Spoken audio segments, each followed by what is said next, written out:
Nih, kalau owner skincare punya skincare yang dipakai sendiri, hasil mukanya gini. Tuh, nggak pakai filter, nggak pakai apa-apa, ya. Gini, terus gini.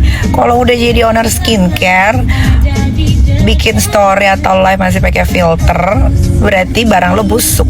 Intinya busuk. Lo sendiri aja nggak mau pakai karena lo tahu produk lo tuh jelong. Halo. Gerak-gerak kok.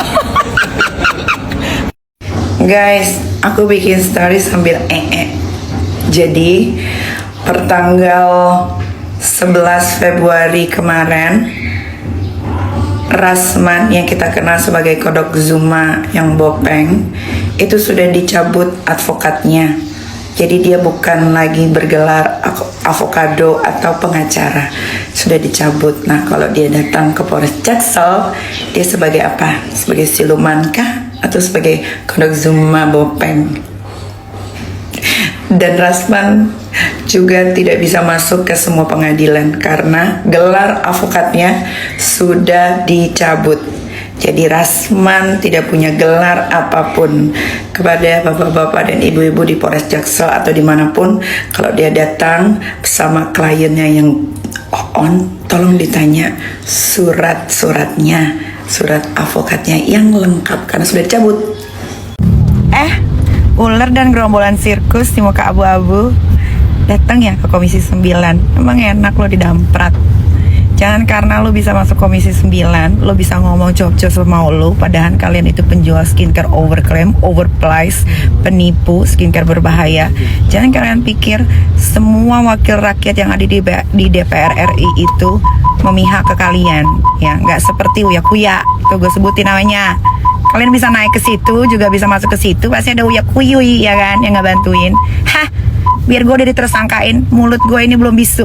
Gue akan terus menyuarakan kebenaran.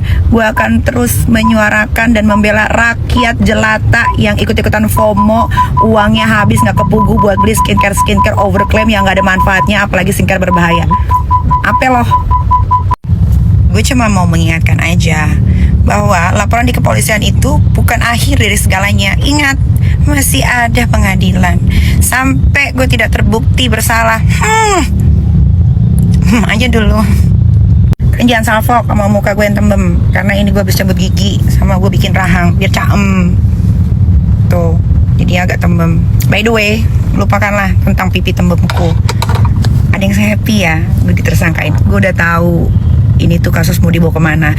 Mau gue bener juga gue pasti ditersangkain.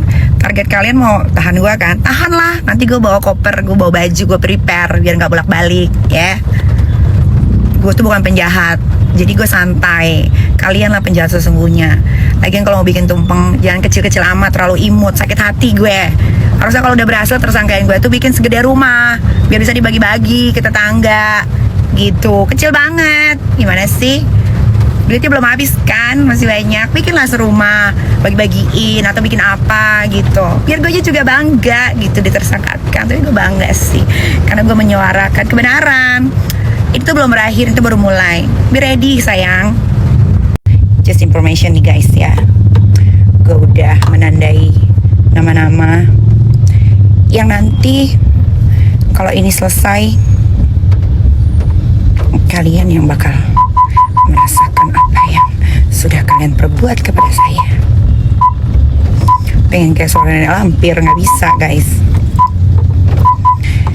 Ya, kita ikutin aja dulu permainan mereka. Mereka pikir kita Mirzani ini bodoh kali ya. Lu yang nyari gua, ingat, lu yang nyari gua. Dan gue tidak pernah berhubungan sama lu. Gue gak mau kenal sama lu, najis. Lihat muka lu aja gue gak mau. Tapi gak apa-apa, namanya juga jagoan. Mau ditersangkain ya tersangkain aja. Mau ditahan, tahan lah. Harusnya tuh kalian jangan ngelaporin gue ke polisi gerombolan sirkus yang blow on. Harusnya kalian cari perhimpunan dukun terhebat di Indonesia untuk bikin mulut gue ini gagu. Tangan gue gak bisa ngetik, Tuh harusnya gue kasih tahu tuh caranya. Kalau cuma lapor-laporan polisi gampil guys, semua bisa dibuktikan nanti sesuai fakta. Lagi lu juga bodoh si muka abu-abu ini ya. Lu yang rekam sendiri, lu sendiri yang ngasih jadi barang bukti. Kan gue jadi tahu rekaman isi suara lu sama Mail. Kagak ada tuh pemerasan maksa. Malah lu yang mohon dong diketemuin sama Kak Niki. Karena Kak Niki kalau udah ngomong rakyat Indonesia tuh percaya. Karena emang yang gue omongin tuh fakta. Bagus lu rekam. Jadi nanti bisa didengerin di pengadilan. Biar lu makin terpuruk. Ya, gak usah lu jualan lagi skincare. Lu jualan aja singkong kek, ubi kek, gayung kek, apa serah deh. Ya, atau lu jualan lotion pemutih kayak badan lu tuh abu-abu. Tunggu, apa gua nggak salah denger? Dia nggak terima dibilang tukang flexing. Lu bukan tukang flexing, lu ratu flexing, Reza. Kenapa muka lu? Gua mau bertanya, muka lu kenapa pas lagi ngomong di Komisi 9 begini? Kenapa? Lu pelongo-pelongoin gini? Belum makan lu? Lu mau lawan gue jangan nggak makan. Nanti kalau ketemu gue di persidangan, lu harus keren ya, OOTD lu, karena yang lu lawan keren nih orangnya. Terus lu harus makan biar badan lu berisi. Usahakan sebelum ketemu sama gue di pengadilan, kulit lu udah sempurna. Jangan belentang-belentong nih.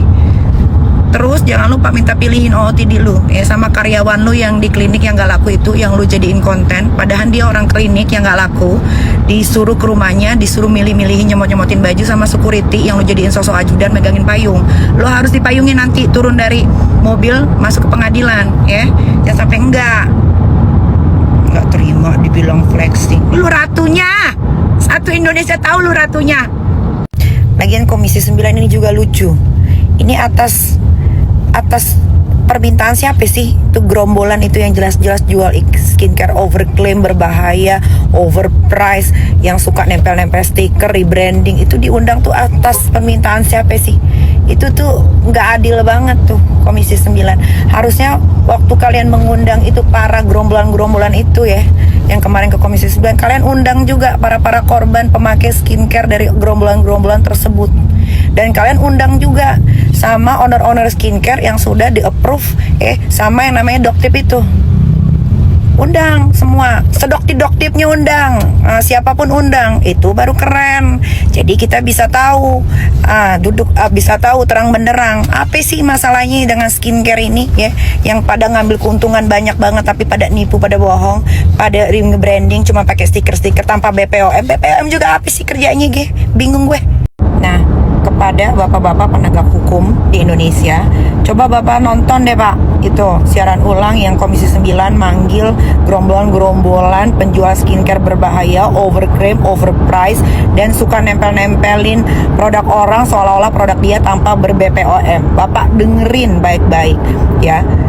Ibu Irma jelas bilang ini harusnya masuknya ke ranah penegak hukum. Kenapa penegak hukum di Indonesia ini harus ada yang melaporkan dulu baru ditindaklanjuti? Itu juga kalau yang melaporkan orang-orang biasa, itu ditindaklanjutinya mungkin berbulan-bulan, bertahun-tahun. Hanya Nikita Mirzani aja yang ekspres secepat awan kinton pak ya. Gak sampai 2 minggu, dipanggil tanggal 6 Februari, gak sampai 2 minggu naik tersangka pak. Dan roman-romannya kayaknya bakal ditahan ini. Gak apa-apa, tahan aja. Gue mah ikhlas-ikhlas aja ya kan, masih ada pengadilan. Tapi coba bapak dengerin ya, supaya juga bapak dengerin keluh kesah masyarakat pak.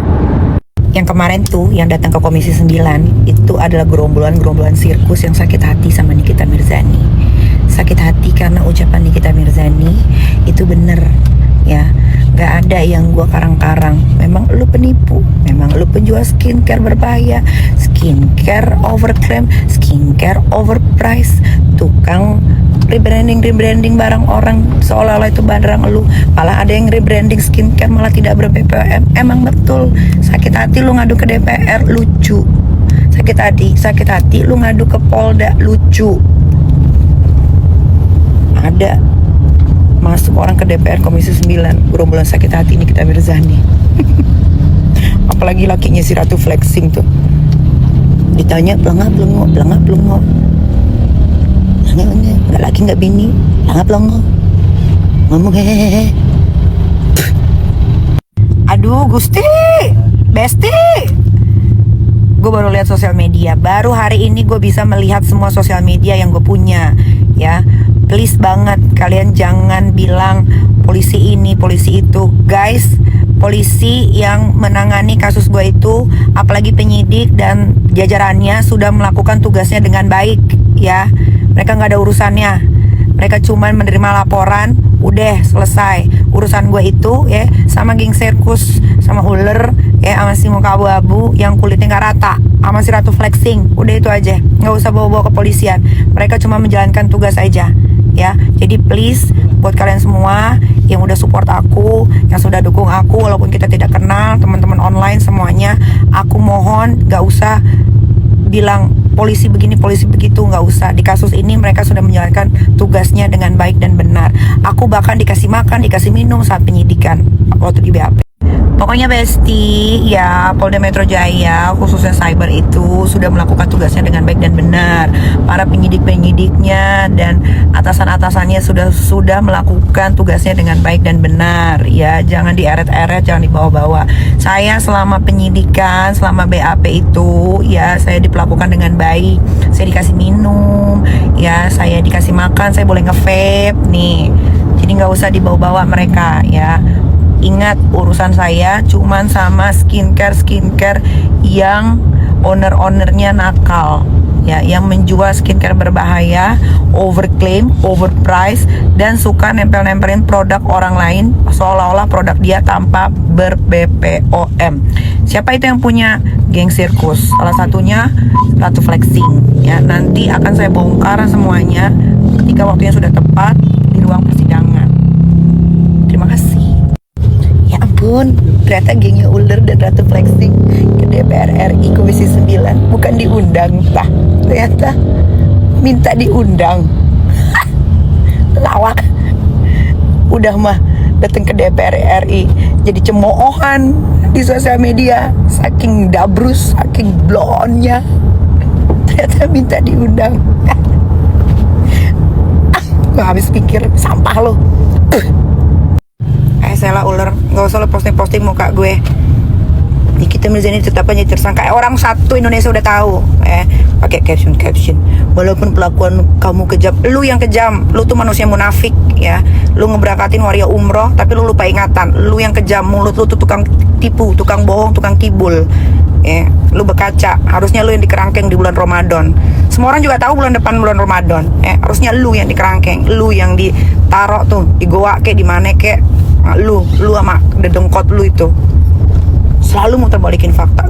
Pinter kali kau merangkai kata-kata, tapi nggak bercermin sama diri sendiri. Malu sama hijab lu. Sholat 5 waktu, tapi kerjaan lu dusta aja. Lupa, kalau nggak dusta amnesia, lupa ingatan. Tuh dedengkot-dedengkotnya harusnya tuh yang dikerangkeng semua, bukan gue. Kalau gue manfaatnya banyak untuk warga Indonesia. Kalau lu nggak ada, Kang Tepu lu. Tadi lagi pijitin Ami. Masya Allah. Kenapa pijitin Ami? Enak. Terus ya sampai Ami tidur. Oke? Aduh, Masya Allah solehnya anak Ami. Kamu pasti takut kan nonton film ini? Jadi mau deket-deket Ami? Iya. Enggak. Ya. Mau makan nggak? Mau apa? Aku bilang Cece, aku mau makan tapi nggak denger. Mau makan apa? Ami beliin mau makan apa? Nah, aku coba cek di Shopee mau makan. Bukan Shopee, Gojrok di Gojek. Oke, kita cek. Si Reza atau Flexing, ngapain lu dikit-dikit posting di eksklusif? Lu nyari duit juga di situ. Bukannya lu kayak tanya kaya. Masa Kang Flexing dikit-dikit posting di eksklusif? Di biasa aja kayak gue gini bisa nggak? Lu nyari duit buat apa? Buat modal? Apa sih? Aneh banget. Makan nggak lu? Biar cepet gemuk. Bentar lagi kita ketemu di pengadilan. Makan ya. Ini ada yang seru ya. Jadi gue nonton sepenggalan. Si lakinya si Reza, si Ratu Flexing bilang gini, kami adalah korban dari dokter detektif dan NM. Lu adalah korban, lu adalah mengorbankan bini lu sendiri, ya. Bini lu sendiri yang bilang lu tukang selingkuh. Jadi si Reza Ratu Flexing bini lu adalah korban lu, bukan korban gua dan Doktif, ya. Satu lagi, jangan sering main sama ular, jadi amnesia. Ya, si Reza bini lu sendiri seratu flexing yang up di storynya, di feednya. Kalau lu tukang selingkuh, jangan lupa. Ya, yang ada itu masyarakat adalah korban lu, laki bini berdua. Masyarakat yang korbannya lu, bukan lu dan bini lu yang jadi korban. Gua sama Doktif nggak ada. Ya, yang ada lu selingkuh.